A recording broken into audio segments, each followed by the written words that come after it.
Ay, good afternoon, good evening, good morning, good day, kung nasa mang parte kayo ng mundo at welcome sa panibagong vlog. Hindi na ako pinapasok ng amo ko ngayong hapon.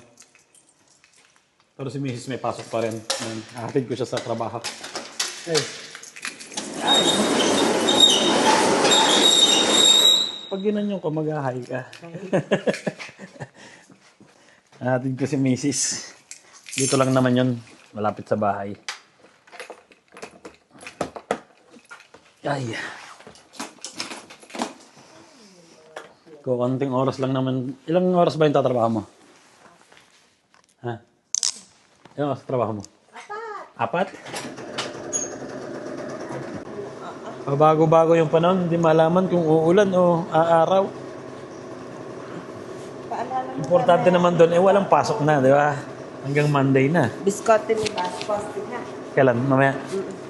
So, let's go. Atin muna natin si Mrs. Ngayon, may araw na ulit. Pero medyo malamig pa pag nakamotor na. Medyo malamig. Pero mo nakarang araw, medyo may init eh.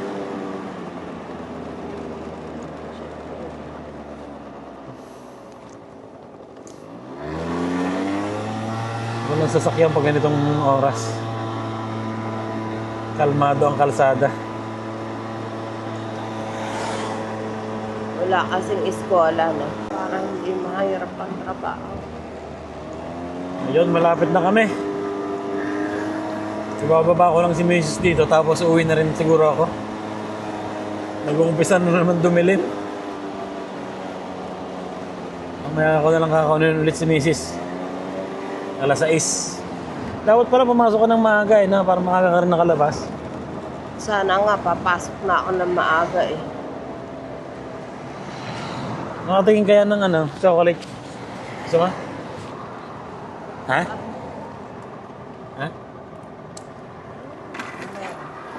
Ayun, ciao. Ayun, trabaho na si Mrs.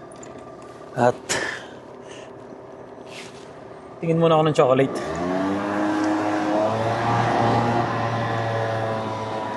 Dubai chocolate. Sana huwag abutan ng ulan. Medyo dumidilim na dito sa parte na to, pero sa kabilang parte hindi pa naman.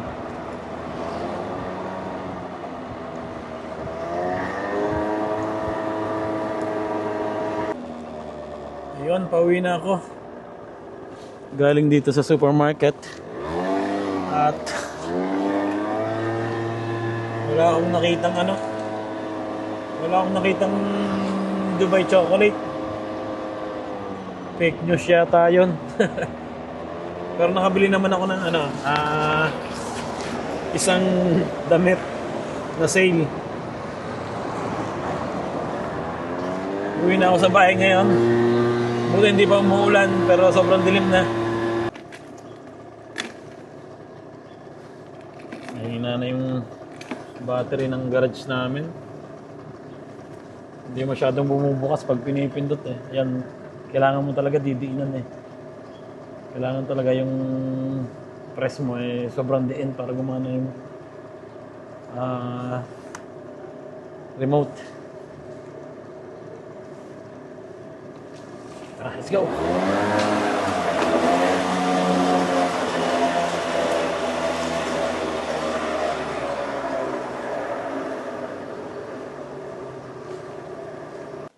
Ayan. Dito na ako sa garage. Bumili ako ng isda. Ayan, napapakita ko sa inyo.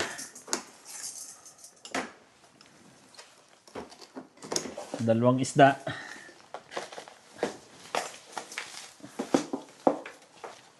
Ayan ah. Naka siya eh, yung tawag doon, yung tinanggal yung hangin. Malansa pa rin pala kahit saradong-sarado na dito sa pinaglagyan nito. Oh.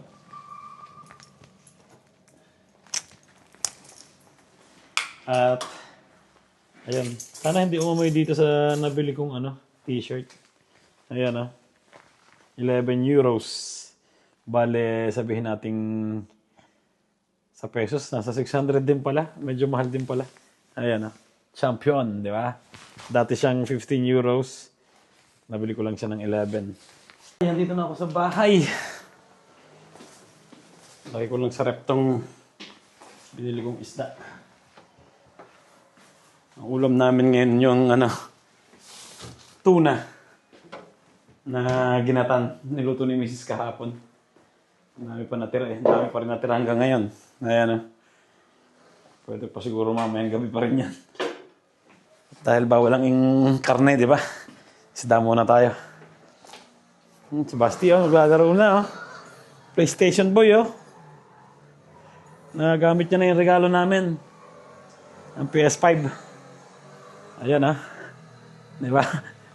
Galbok na nito nung nakarang araw, Wala kasing games, bumili sila ng games. Magkano bili niya? 20 euros? 20 euros. May discount. Kaya binili na nila. Kasi itong nabili namin pala na to, PlayStation, walang lalagyan na ng CD. Kumbaga, magkakaroon ko ng laro, kailangan mong bumili dun sa online. So, yun, nakachamba sila ng sale. Tingnan nyo naman, Saktong-sakto lang. Kala ko malaki dahil L Kasi bumibili ako ng t-shirt, pinipili ko lagi ngayon L kasi pag nalalaban, naliit lang din naman. Para pag lumiit, magiging M na. Pero sakto lang, papakita ko sa inyo. Ayan, sakto lang. Parang maliwalas, di ba, pag medyo malaki. Sakto lang sa ganito. Ay, ang haba na ng buho ko. Masurpresa kaya si Mrs. Magpagupit. Hanggang na mababa. So yun. Titingnan ko makapagpagupit ako. So pag walang tao, pag kukunti, papagupit ako para mas presko, di ba? Umiinit na Let's go. Ayan, mixi na yung buho ko.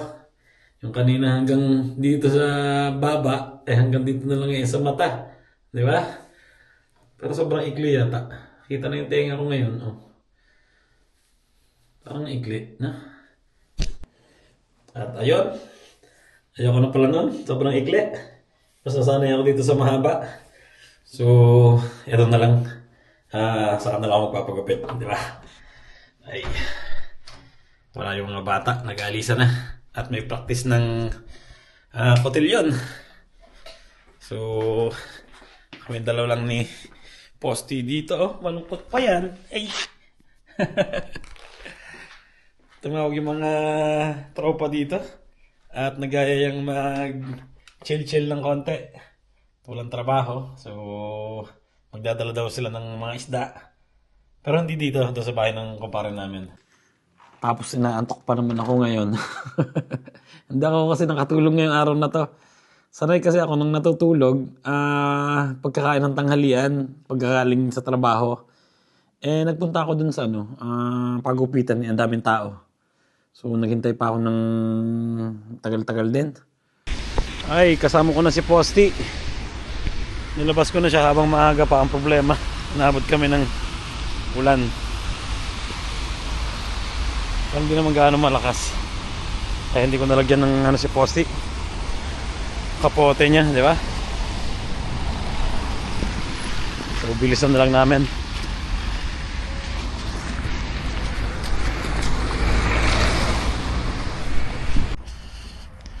Ay, andito na kami sa park. Ang ganda ng mga puno na. Puros berde na. Ang problema lang, palaging umuulan ngayon.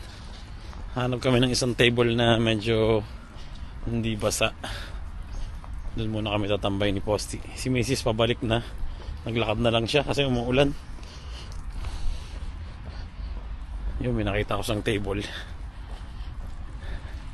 Yan, dyan muna tayo. Dito muna tayo. Ay. Tumawag si Mrs. Wala din daw siyang dalang payong. Pero hindi na masyado na ulan. Kanina medyo malakas. Ngayon hindi na masyado. Ambon na lang. Sama ko si Posty na naman, di ba? Lapit na rin kami sa bahay. Gandang tingnan pag green na green yung park, di ba? Kaya lang di makapag-enjoy yung mga bata. Kasi nga umuulan, di ba? Ano naman, hindi ganun bukas. Pero sabi hanggang ano daw eh. Hanggang Lunes yata uulan. Ay, nalabas ko na si Posty. Nandito na si Mrs. Ay, naman buko. Bello. Bellissimo. Hindi, pero hindi masyado kagaya nung aking pinakita sa picture. May ano nung kasi ako in-screenshot na picture. Hindi masyadong kagaya. Pero okay lang, di ba?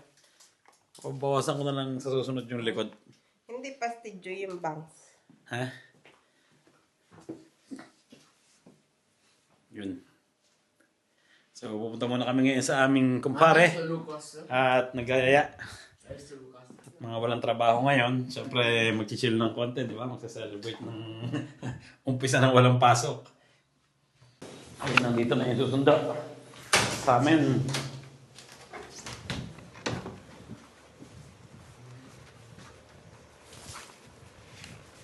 Sana naman daw kasi umarang. Yung may araw na rin. Sana huwag naman umulan bukas. Hanggang Lunes walang pasok. Ciao Barreto po. Ciao. Fight ko lang. Driver namin yun. Bayad na ba? Binayara mo na? Oo. Meron pa sila parang jeep na lalagyanan dito sa ilalim mo. Bukod sa garage na. Ayan na. Saan papunta ta? Mayroon din pala dito. Saan papunta ta? Hindi ko sure sa yung nakaulo. Mayroon din pala ditong ano. Minsan nabuko sa Elevator. Anong negosyo? Yung mga parts. Dito na kami. 70-70. Kunti na lang. Napupuno na. Grabe ang araw dito. Oo, pero kung sila sapatos na.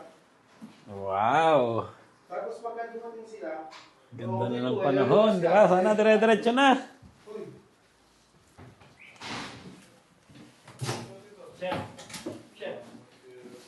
Malinis ang sapatos ko. tagal mo sapatos mo.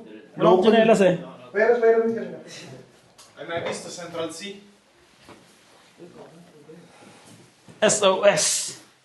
SUV. Ano ang tsinelas? That's what $30. Ciao, ciao. Tapos si Gemma to. Ayan ha. Hello. Account na Facebook? Gemma Gemma Scarpone. Scarpone. Ito yung girlfriend ng anak ni Parang Jeff. Vista. Tatanong natin kay TJ kung paano manligaw ng Italian. Inuman, tutti. Inuman na kito. Inuman kayo. Tatanong natin dito, paano ba manligaw ng Italian? Hoy, isa pa. Sa daddy. Easy lang daw. Dapat pala katulad ng daddy. Ganda mo yung kapeli. Payat. Tanto Si. Però sono belli. Sono belli. Si.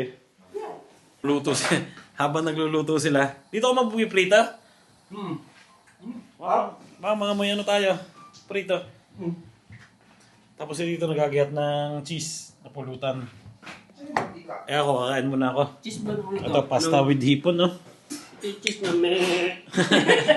Kambing ba yan? Hindi, ano yan? Lamb. Kain muna tayo. Gutom na ako. Kaya ko ba, nangingiling ka? Wala ka sa akin yun. Wow.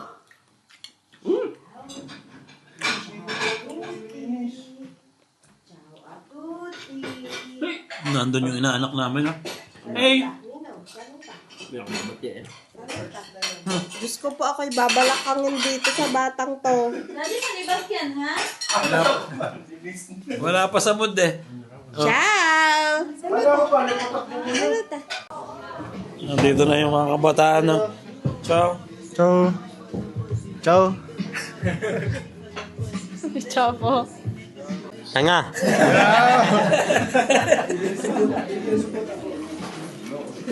Aguantalo. Alex. Michele. You can support.